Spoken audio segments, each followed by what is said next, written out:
Esta escena que estás viendo ahora mismo es el puerto de Cartagena de Indias en 1810. Un muelle que parece igual a cualquier otro puerto colonial. Barcos, mercancía, marineros, gritos de comerciantes. Pero hay algo en este puerto que no ves a primera vista. Hay personas siendo vendidas, no objetos.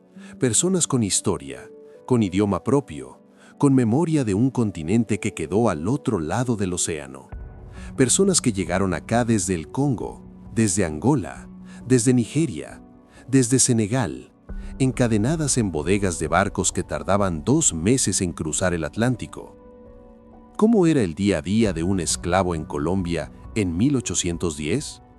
No la versión de los libros escolares, que solo mencionan sufrimiento y las cadenas, sino la vida real, qué comían, dónde dormían, cómo organizaban su tiempo, qué música tocaban, cómo cocinaban recetas que habían traído desde África, cómo compraban su libertad con sus propias manos y cómo lograron sobrevivir, y mucho más que sobrevivir, dentro de un sistema que los consideraba propiedad.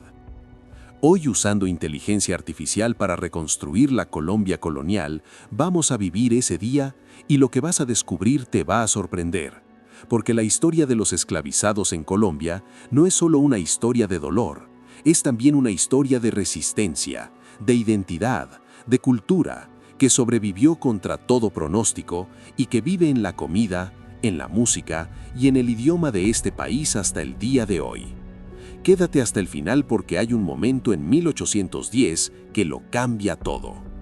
Antes de entrar a ese día, necesitas entender algo fundamental que los libros de historia de Colombia rara vez explican con suficiente detalle. Los esclavizados que llegaron al nuevo reino de Granada no eran un grupo homogéneo. Venían de docenas de pueblos distintos del África Occidental y Central. Del reino del Congo y de Angola llegaron los hablantes de Kikongo y Kimbundu. De la costa de Guinea, los Yoruba y los Igbo. Del Sahel Occidental, los Mandinga y los Fulani. Algunos de ellos musulmanes que llegaron acá con el Corán memorizado de la Costa de Oro, los Asante, cada uno con su idioma, su religión, su cocina, su música, su manera de organizar la familia. El sistema esclavista los llamaba a todos con una sola palabra: negros, pero ellos sabían quiénes eran. Para 1778, en el censo ordenado por el rey de España, hay registrados más de 62.000 esclavizados en lo que hoy es Colombia. En el Valle del Cauca, la región de Cali, hay más de 13.000, entre libres y esclavizados. En el Chocó, los esclavizados representan el 39% de toda la población. En Tumaco, el 63% son los que mueven la economía de este territorio. Trabajan en 3 grandes frentes: las haciendas de caña de azúcar del Valle del Cauca, las minas de oro del Chocó y Antioquia, y el servicio doméstico en las casas grandes de Cartagena, Popayán, Bogotá y Cali. 3 mundos completamente distintos dentro del mismo sistema, y todos llegaron por el mismo lugar: Cartagena de Indias, el puerto que fue durante 2 siglos el mayor mercado de esclavos de América del Sur. Empecemos acá. El amanecer en Cartagena de Indias en 1810 huele a sal, a madera mojada y a especias del mercado que ya está despertando. Pero hay otro olor en el muelle sur que ningún viajero menciona en sus diarios porque ya se acostumbraron a él. Es el olor que viene de los barracones, los grandes depósitos de ladrillo y madera donde los esclavizados recién llegados esperan ser vendidos. El barco que llegó hace 3 días desde el Golfo de Guinea tardó 58 días en cruzar el Atlántico. Venían 400 hombres, mujeres y niños en la bodega, encadenados de a 2 en una oscuridad que solo se rompía cuando abrían la escotilla para airear. La mortalidad en esos viajes era brutal. Los que llegaron a Cartagena son los que sobrevivieron. Cartagena fue el principal puerto de entrada de esclavizados al país durante todo el periodo colonial. Su puerto es el único habilitado legalmente para el comercio de personas en esta parte de América. Todo lo que llega de África a Colombia pasa por acá. En los barracones, los recién llegados, llamados bozales porque vienen directamente de África y no hablan castellano, están siendo preparados para la venta. Los comerciantes los alimentan un poco mejor que en el barco, los ponen al sol para que recuperen algo de color. Los médicos del puerto los revisan, no por humanidad, sino porque una mercancía enferma vale menos. La feria o mercado de esclavos no es como una subasta romana de las películas, es más parecida a un mercado. de productos. Los compradores circulan entre los grupos, hacen preguntas, negocian precios. Un esclavizado bozal, nacido en África, joven y sano, vale entre 200 y 300 pesos de plata. Un criollo nacido en América que ya habla castellano y conoce el trabajo puede valer entre 500 y 600 pesos. Los compradores que vienen de Bogotá, del Valle del Cauca, de Popayán, de Antioquia, han viajado semanas para llegar a esta feria. Algunos vienen con listas detalladas de lo que necesitan. ¿Cuántos para la hacienda? ¿Cuántos para la mina? ¿Cuántas mujeres para el servicio doméstico? Una familia puede ser separada aquí. Un padre vendido a Popayán, una madre a Cali, un hijo a Medellín, sin que puedan hacer nada al respecto, sin que nadie registre sus nombres reales. Solo les asignan nombres españoles que van a usar el resto de su vida. Ese es el primer día de Colombia para muchos de ellos. Después de la venta en Cartagena, comienza el segundo viaje, el que va del puerto hacia el interior del país. Para los que van al Valle del Cauca, la ruta es larga. Bajar al río Magdalena, navegar semanas en champán hasta Honda y luego subir a pie o en mula por la cordillera central hasta llegar al valle. En total, 2 o 3 meses de viaje dependiendo del clima y del estado de los caminos. Los champanes del Magdalena son botes largos, planos impulsados por bogas que en muchos casos son también negros libres o esclavizados alquilados para ese trabajo. La ironía no escapa a nadie. Los que reman el barco que lleva esclavizados al interior son en muchos casos descendientes de esclavizados ellos mismos. A lo largo del Magdalena, en los puertos intermedios como Monpó, hay también comercio de esclavizados. Monpó es la segunda ciudad de la provincia de Cartagena y su élite criolla es una de las más ricas del nuevo Reino de Granada. Sus casas coloniales de balcón largo sobre el río esconden una economía basada en la esclavitud tan intensa como la de Cartagena. Para los esclavizados que van a las minas del Chocó, el camino es diferente y más duro. Hacia el occidente, cruzando la cordillera occidental hacia los ríos San Juan y Atrato, una selva densa y húmeda donde las enfermedades tropicales matan tanto como la dureza del trabajo. Y para los que van al servicio doméstico en Bogotá, el viaje termina en esa ciudad fría de los Andes que nada tiene que ver con el calor del trópico que conocen. El choque climático para alguien que viene de la costa africana, llegar al altiplano a 2.600 metros es enorme. El frío de Bogotá, dicen los documentos de la época, era uno de los primeros shocks para los bozales recién llegados.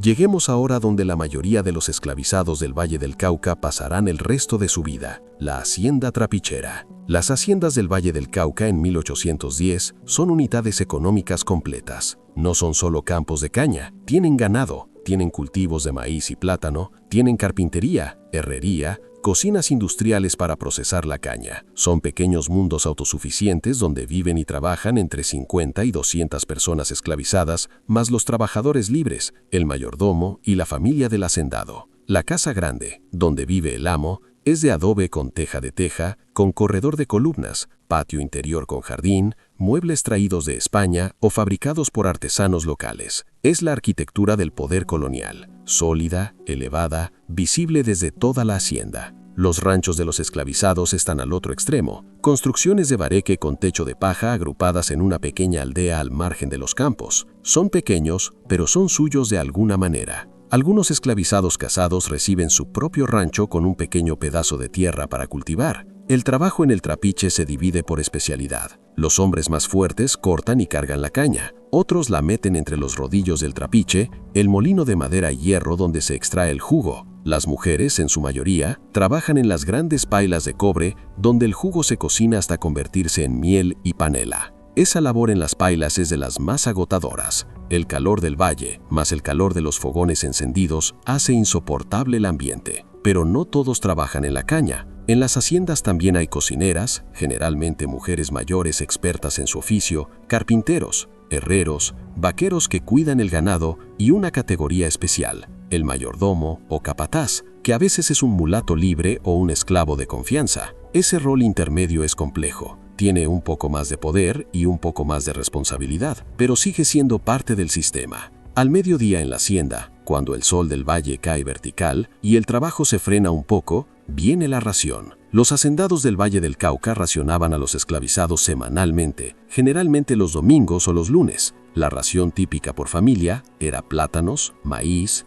carne de res salada y sal. Según los registros históricos de la hacienda Cañas Gordas, se mataban más de 20 reses por semana solo para alimentar a los esclavizados. La ración quincenal por persona era de aproximadamente 10 kilos de maíz, 2 docenas de plátano, media arroba de carne y media libra de sal. No es una dieta generosa, pero tampoco es solo eso, porque los esclavizados del Valle del Cauca en 1810 no solo comen lo que el amo les da, tienen sus propios recursos. Los sábados, día que muchos hacendados dan libre para el trabajo personal, cazan guaguas y guatines en los bosques, pescan en los ríos Jamundí y Cauca y cuidan sus propias labranzas de maíz y plátano en los pequeños pedazos de tierra que tienen junto a sus ranchos. Algunos crían cerdos y gallinas, y en esas cocinas de rancho, con sus fogones de tierra y sus ollas de barro, pasa algo que ningún registro colonial documenta bien, pero que los investigadores de hoy pueden rastrear. Las recetas africanas sobreviven. El fufú,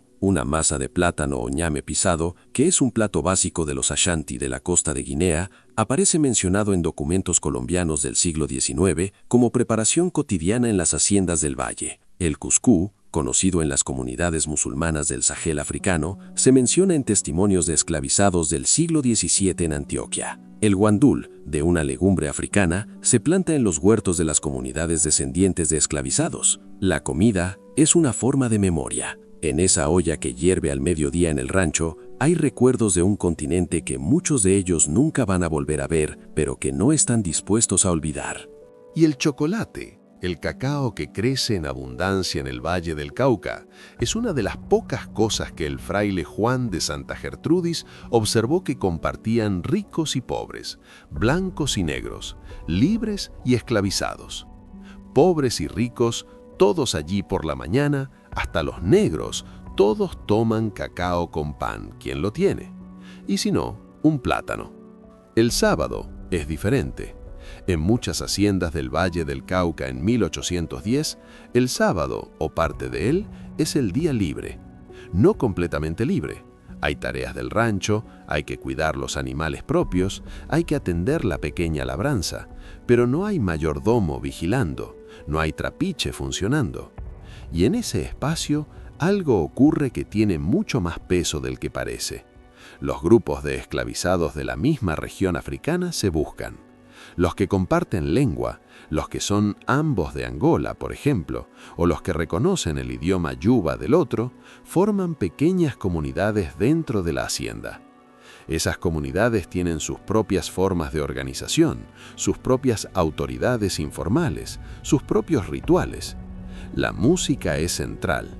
Los tambores, construidos con cuero de animal y madera disponible en la hacienda, son el idioma que cruza las barreras lingüísticas.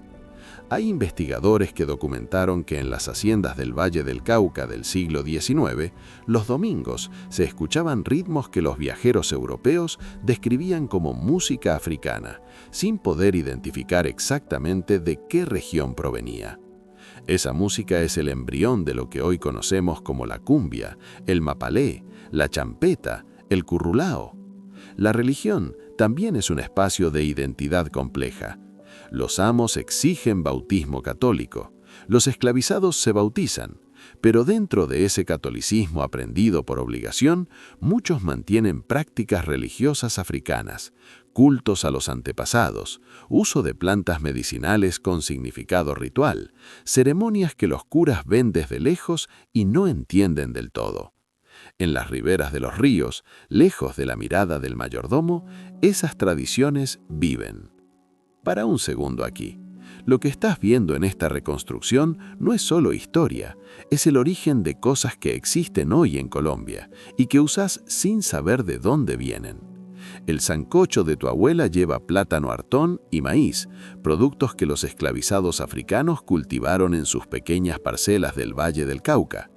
La champeta, que suena en Cartagena, viene de ritmos que se tocaban en los ranchos de las haciendas coloniales. El apellido Biojo, que todavía existe en el Caribe colombiano, lleva el nombre de Bencos Biojo, el líder cimarrón que fundó el primer pueblo libre de América en San Basilio de Palenque. Esa historia vive en el presente colombiano todos los días. Si mientras ves este video sentís que algo te resuena, dale like, porque entender esta historia no es mirar hacia atrás con culpa, Es entender de dónde viene la Colombia de hoy con toda su diversidad, su música, su gastronomía y su resiliencia. Y si querés seguir este viaje, suscríbete, porque cada semana estamos reconstruyendo un pedazo de historia que todavía no terminamos de procesar. Ahora sigamos, porque lo más interesante todavía no llegó. Para entender completa la vida de los esclavizados en Colombia en 1810, hay que entrar también a las casas grandes, porque la esclavitud no era solo trabajo en el campo, era también servicio doméstico, y ese mundo tenía sus propias reglas. Las familias esclavizadoras del Valle del Cauca en 1810 son los Caicedo, los Arboleda, los Garcés, familias criollas que llevan generaciones en estas tierras, que se consideran a sí mismas la élite civilizada de América, que leen los mismos libros de la Ilustración que los próceres de la independencia. La contradicción entre sus ideas filosóficas y su práctica cotidiana de esclavizar personas es enorme, pero pocos de ellos la cuestionan en voz alta. En la casa grande, las esclavizadas domésticas son parte del tejido cotidiano. La cocinera, generalmente una mujer mayor con décadas de experiencia, maneja la cocina con una autoridad que la señora de la casa respeta porque sabe que sin ella el orden doméstico colapsa.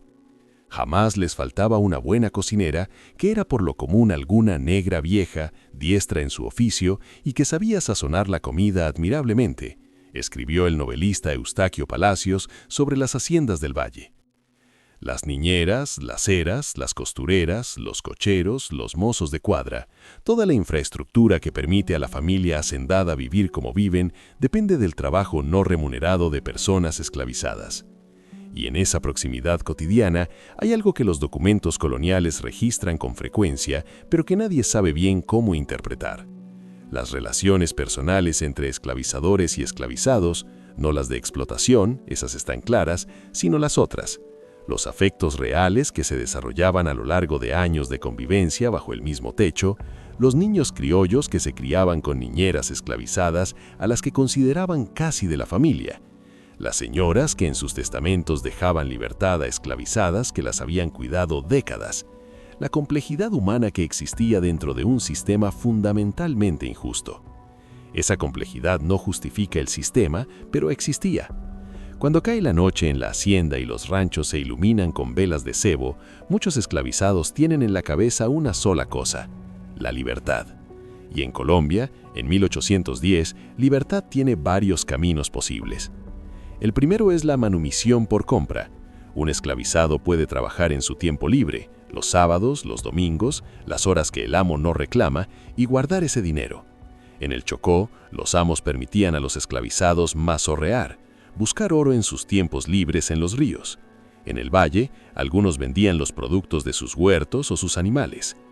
Poco a poco, con años de ahorro, un esclavizado podía reunir los pesos necesarios para comprar su propia libertad. No era rápido, era una vida entera de trabajo adicional, pero funcionaba. Los archivos notariales de Cartagena tienen cientos de escrituras de manumisión del período colonial, donde esclavizados compraron su libertad con dinero que juntaron ellos mismos.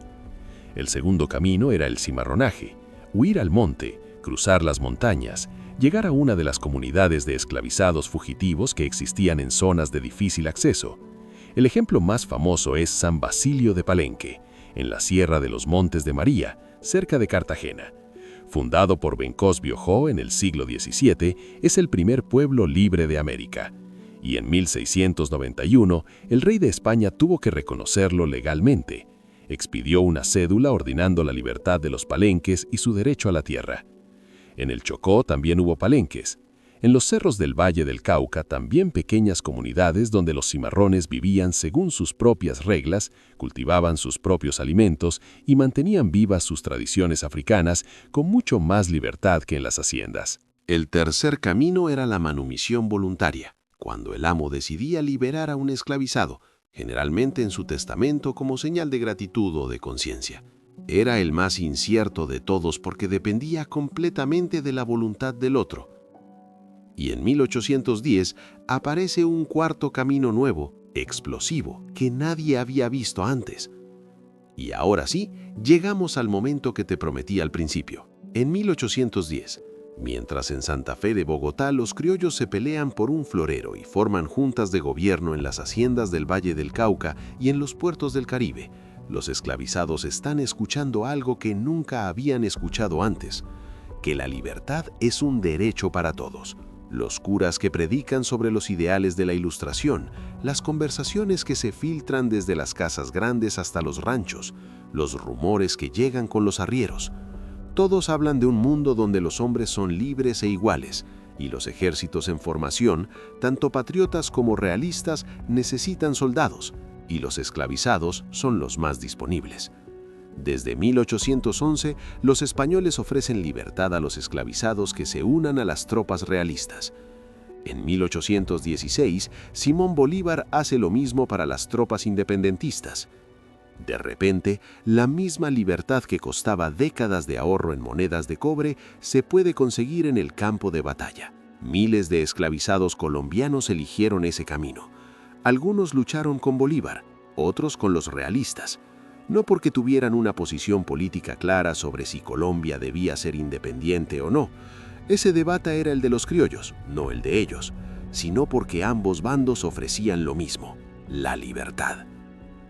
Esa historia, la de los esclavizados que pelearon en la independencia colombiana y cuya historia casi nunca se cuenta, es uno de los capítulos más importantes y más silenciados de la historia de este país.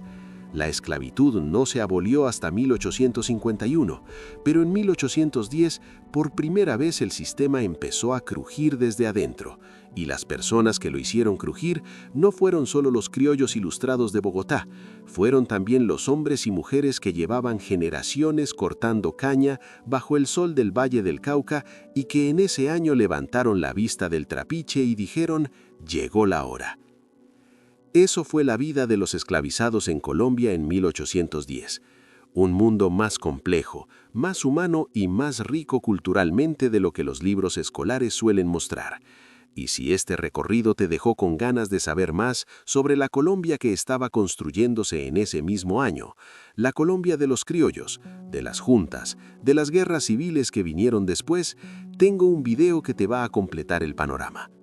La historia completa de Bogotá desde el mundo muisca, antes de que llegara cualquier español, hasta el Bogotazo de 1948 y la ciudad de 10 millones que existe hoy en 24 minutos, usando también reconstrucción por bloque, por época. Porque mientras en las haciendas del Valle del Cauca los esclavizados peleaban por su libertad, en Bogotá se estaba decidiendo de qué país iban a ser libres. Haz clic en el video de arriba para ver la historia completa de Bogotá. Y si este video te llegó, dale like y suscríbete para que sigamos reconstruyendo la historia de América que nadie nos contó completa. Nos vemos en el próximo video.